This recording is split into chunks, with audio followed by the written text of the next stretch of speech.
What if I told you that at the very moment Jesus was being crucified, the skies weren't the only thing reacting? What if in the unseen realm, just above the blood-stained earth and beyond the cries of men, two of the most powerful archangels in existence were watching and intervening? Michael, the warrior of heaven, Uriel, the flame of God, and the sun, hanging between earth and eternity. You've heard the story of the crucifixion 100 times, but I promise you, you've never heard it like this. Because hidden in the shadows of Calvary, in realms most people never talk about, something happened that defies logic, challenges doctrine, and rips the veil off everything we thought we knew about that day. So ask yourself, why did the sky go dark at noon? What was Jesus really doing in the spirit while his body hung dying? And what exactly did Michael and Uriel do when the King of Glory was pierced by the spear of a Roman soldier? Stay with me, because once you hear what these two archangels did at the cross, you'll never see Jesus or spiritual warfare the same way again. And if you're new here, welcome to Bible Mysteries, the place where we uncover the hidden, the divine, and the things no one dares to talk about. From angelic warfare to prophetic secrets, if it's in the Bible and it's mysterious, you'll find it right here. So buckle up, like and subscribe, and let's go deeper. Chapter 1. The Veiled War over Calvary. Most people only see the cross from the ground. They imagine the dusty hill, the Roman soldiers, the jeering crowd, and a bleeding man nailed between two criminals. And yes, that is what happened. But that's only the surface. That's what the flesh could see. But what if you could see in the spirit? What if you could pierce through the veil that separates the natural from the supernatural? What if, right above that hill called Golgotha, there was a war happening? A war that was older than time itself. Let me take you there. The Bible tells us that at noon the sky turned black. Not cloudy, not overcast. Black. For 3 whole hours, the earth stood beneath a supernatural eclipse. But this wasn't just about the sun refusing to shine. No, this darkness wasn't physical, it was spiritual. You see, in the heavenly realm, something was stirring. Above the cross, in the invisible world that exists parallel to our own, the air was charged with divine tension. Angels weren't singing, they were silent, watching, waiting. The sky was not just dark, it was under siege. Lucifer, the fallen one, the ancient dragon who once sang in the courts of heaven, was watching from his throne of shadows. He thought he had won. This was the moment he had schemed toward for thousands of years. Ever since Eden, ever since he heard the prophecy that the seed of the woman will crush your head. Now here was the seed, hanging, bleeding, helpless, or so it seemed. But Lucifer wasn't alone in watching. Hovering in realms unseen were two of heaven's most mysterious and powerful figures. Michael, the archangel of war. Uriel, the archangel of divine light and secrets. They were not just observing, they were positioned, standing on either side of the spiritual boundary between heaven and earth, guardians of the moment the universe had been waiting for. Michael's appearance was nothing short of terrifying, a being of impossible height and strength, dressed not in gold, but in armor that pulsed with ancient fire. His sword was drawn, glowing with the names of God carved into its blade. His wings were not feathered, but made of a material that shimmered like galaxies wrapped in flame. Uriel, on the other hand, was like a walking furnace. His body radiated with the color of the sun, his eyes white-hot with revelation. He is not often mentioned in Scripture, but he was known in ancient texts as the angel of wisdom, prophecy, and divine mysteries. These two had been silent watchers across the centuries, guardians of God's redemptive timeline. And now, here they were, watching their Creator die. The earth shook, but the spirit realm was screaming. As Jesus groaned under the weight of our sin, something shifted in the invisible. Angels in the lower dimensions began to tremble. Demonic forces, sensing something was wrong, started backing away from the hill. This wasn't going according to Lucifer's plan. It was too quiet. There was no resistance. It was almost like Jesus was letting it happen. And that's what terrified hell. Because demons understand something many believers still don't. Power restrained is far more terrifying than power unleashed. Jesus had power, real power. He could have summoned 12 legions of angels. He could have called fire down from heaven. He could have stepped off that cross with a single breath and turned Golgotha into a crater. But he didn't. And in the spiritual realm, that silence was deafening. Michael looked at Uriel and said nothing, but his grip on his sword tightened, his body tensed like a lion chained, waiting for the command to be set loose. Uriel, glowing with white fire, didn't flinch. His eyes were locked on Jesus' face, even from the height of heaven, because they knew something we didn't. They knew what was coming. Now listen carefully. Before time began, before the stars were born, there was a scroll. A divine scroll sealed with 7 seals, the redemption plan of God himself. And written into that scroll was every move, every prophecy, and every appointed moment that would lead to mankind's salvation. And at this exact hour, that scroll was opening. Jesus wasn't dying because he lost. He was dying because he was winning. And the only way to win this kind of war was to go lower than death, deeper than shame, and darker than sin itself, and then resurrect from within it. Uriel knew it. Michael could feel it in his bones. But even knowing the plan, they both felt what no angel had ever felt before: helpless. They couldn't move unless heaven commanded it. They couldn't interfere unless the Son gave the word. And then it happened.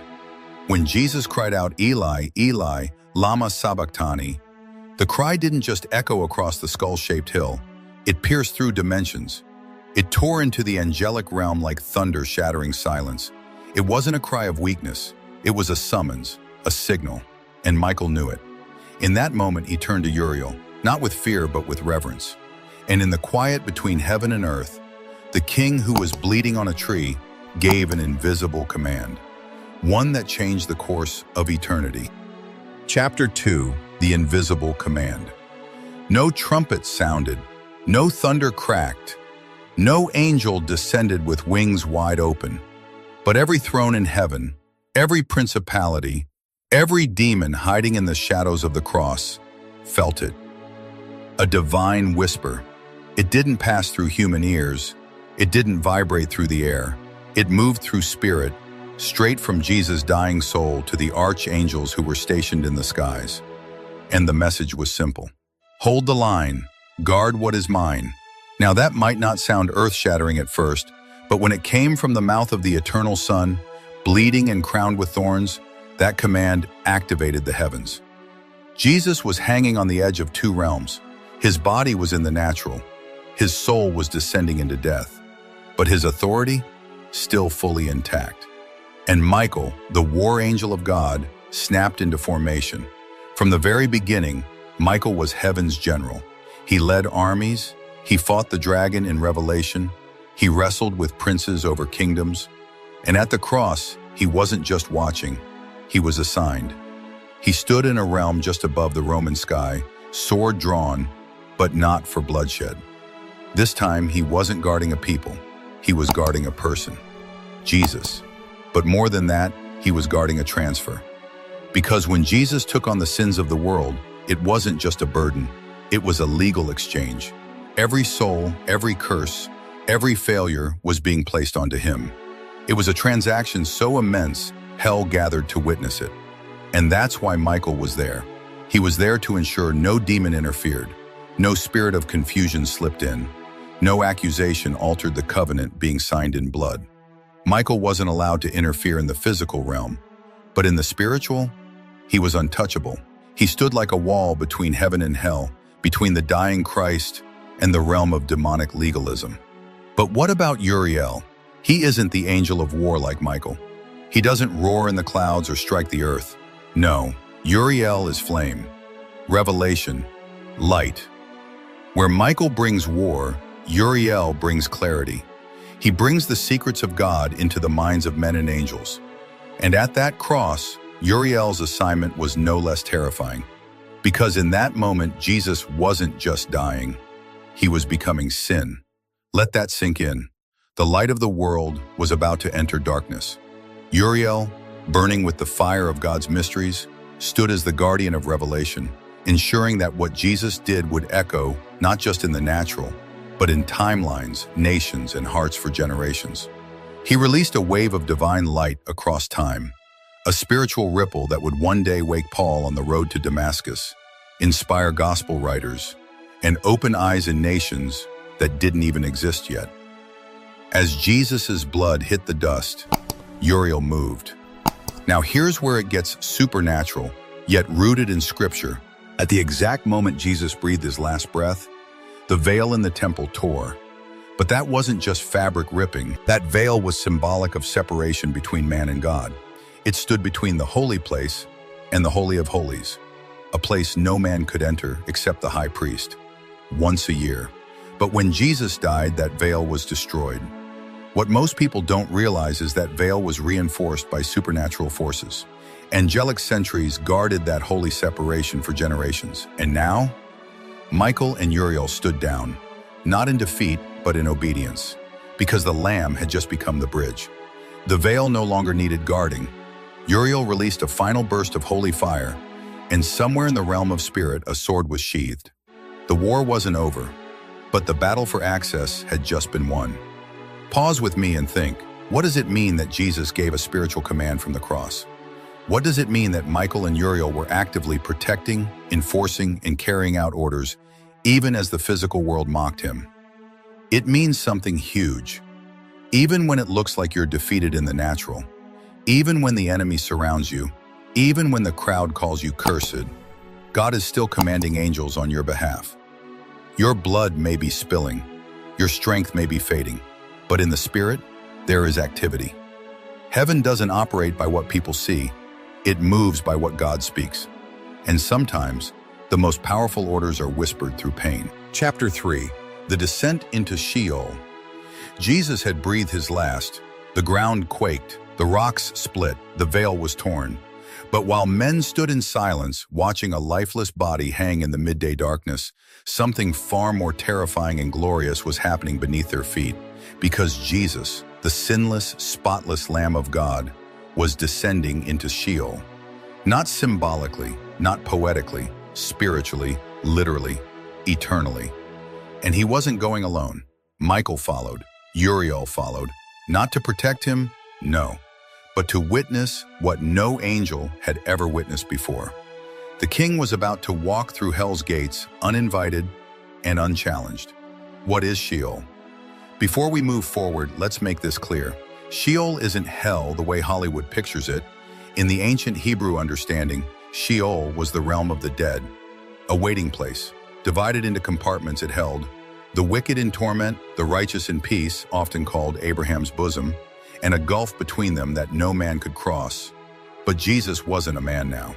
He was the Word in spirit form, still carrying the scars of the cross, still wrapped in the weight of sin, not his own, but ours. He entered Sheol not as a victim, but as a king. And the moment he stepped in, the entire underworld trembled. The fallen watchers, the chained giants of the flood, the ancient rebels locked in shadow, they felt something shift. Something foreign was walking through their prison. Lucifer felt it too. He had left the hill satisfied, thought it was done.